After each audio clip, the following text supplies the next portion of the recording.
Shalom, selamat pagi saudara yang kekasih. Senang bisa berjumpa lagi dalam program Spiritual Life untuk bersama-sama kita merenungkan kebenaran firman Tuhan. Ayat renungan kita pada pagi hari ini terambil dari Keluaran 22 ayat 19. Dan pada pagi hari ini saya memberikan judul renungan Ciptaan yang Mulia. Saya membacakan ayat ini bagi Bapak Ibu Saudara semua. Demikian firman Tuhan. Siapapun yang meniduri binatang, ia pasti dihukum mati. Saudara, melalui bacaan kita hari ini kita melihat standar hukum yang dibuat untuk menata kehidupan moral dan sosial bagi umat Israel. Di sana dikatakan bahwa seseorang yang melakukan hubungan dengan binatang perlu dihukum mati. Dan ini tidak ada pilihan lain bagi seseorang yang melakukan hal tersebut. Konteks ini muncul karena praktik yang yang seperti ini berkaitan erat dengan ritus agama kafir yang menyatukan antara manusia dengan hewan dalam upacara penyembahan berhala. Dan Tuhan menegaskan bahwa tindakan ini adalah sebuah tindakan yang keji, sebab merusak tatanan ciptaan dan martabat manusia sebagai gambar dan rupa Allah.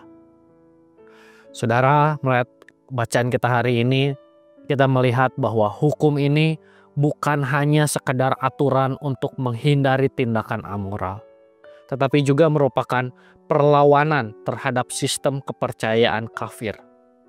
Dalam beberapa ritus agama kuno, seperti di sekitar bangsa Kanaan, hubungan dengan binatang itu dipakai sebagai ritus kesuburan atau penyatuan dengan dewa. Dan praktik ini meniadakan batasan antara manusia, hewan, dan benda. Dan mereka menganggap bahwa seolah-olah semuanya itu adalah sama nilainya, tidak ada yang berbeda. Padahal manusia diciptakan segambar dan serupa dengan Allah. Karena itu setiap praktik agama yang menurunkan martabat manusia sama saja dia sedang menolak Allah. Dan hukum ini melindungi identitas umat Allah agar tidak terjerumus dalam ibadah kafir. Bagi bangsa Israel, menjaga kekudusan itu berarti sama saja dengan menjaga batas yang telah Allah tetapkan. Oleh karena itu, larangan ini adalah perlindungan agar umat tidak menggabungkan ibadah kepada Allah dengan kepercayaan kafir. Manusia dipanggil untuk menghormati dirinya sendiri sesuai dengan ciptaan, bukan mengotori dirinya dengan ritual yang menghina kemanusiaannya. Saudara, merenungkan hari ini Allah ingin menyadarkan kita tentang manusia adalah ciptaan mulia yang harus dihormati. Kita dipanggil untuk memperlakukan manusia sebagai manusia seutuhnya, bukan merendahkan dengan cara apapun. Misalnya, sebagai seorang anak, kita dipanggil untuk menghormati orang tua kita dengan kasih dan hormat. Jika kita sebagai orang tua, kita harus memperlakukan anak kita dengan penuh tanggung jawab, membimbing mereka tanpa menyakiti. Atau mungkin kita sebagai seorang pemimpin, kita harus memperlakukan bawahan kita dengan adil, bukan memperalat atau menindas mereka. Semuanya ini menunjukkan bahwa martabat manusia tidak boleh direndahkan oleh siapapun. Hukum Allah menuntun kita untuk hidup dengan hormat dan kasih, sehingga setiap relasi kita selalu mencerminkan kemuliaan Allah.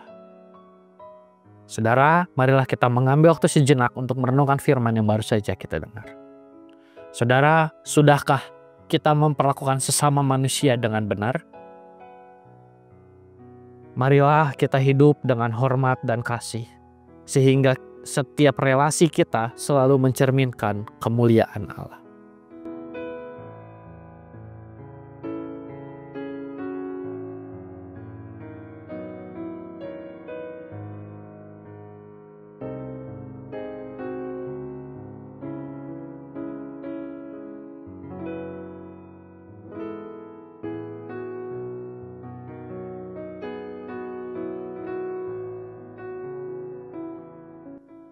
Demikian renungan kita pada pagi hari ini. Mari kita akan tutup di dalam doa. Mari kita berdoa. Tuhan, kami bersyukur buat pagi hari ini. Tuhan kembali berikan kepada setiap kami satu kesempatan yang baru untuk kami lalui pada hari ini. Engkau masih memberikan kesempatan untuk kami menjalani kehidupan kami di tengah-tengah dunia ini pada hari ini. Dan sebelum kami melakukan setiap aktivitas dan tanggung jawab kami, pagi hari ini kami mengambil waktu sejenak untuk membaca, merenungkan firman Tuhan. Dan kami bersyukur buat pesan firman Tuhan yang kami dapatkan pada pagi hari ini, yang mengajarkan kepada setiap kami untuk kami memperlakukan sesama kami sebagaimana Allah menciptakan manusia. Ampuni kami jika mungkin ada di antara kami yang selama ini kami memperlakukan sesama kami dengan kurang baik atau tidak sesuai dengan apa yang Tuhan rancangkan dalam kehidupan sesama kami. Dan biarlah melalui renungan hari ini kami diubahkan, kehidupan kami menjadi pribadi yang menganggap sesama kami adalah sesuatu yang berharga, sesuatu yang bermartabat, sesuatu yang segambar dan serupa dengan Allah. Biarlah Roh Kudus menolong kami, membimbing kami untuk kami dapat melakukan setiap hal yang kami dapatkan pada pagi hari ini melalui bacaan kami. Dan biarlah melalui setiap aktivitas kami hari ini juga Tuhan, semua hal yang kami lakukan kami terus mempermuliakan nama Tuhan. Dan di dalam nama Tuhan Yesus kami berdoa dan mengucap syukur. Haleluya. Amin. Demikian renungan kita pada pagi hari ini. Selamat pagi, selamat beraktivitas. Tuhan Yesus memberkati.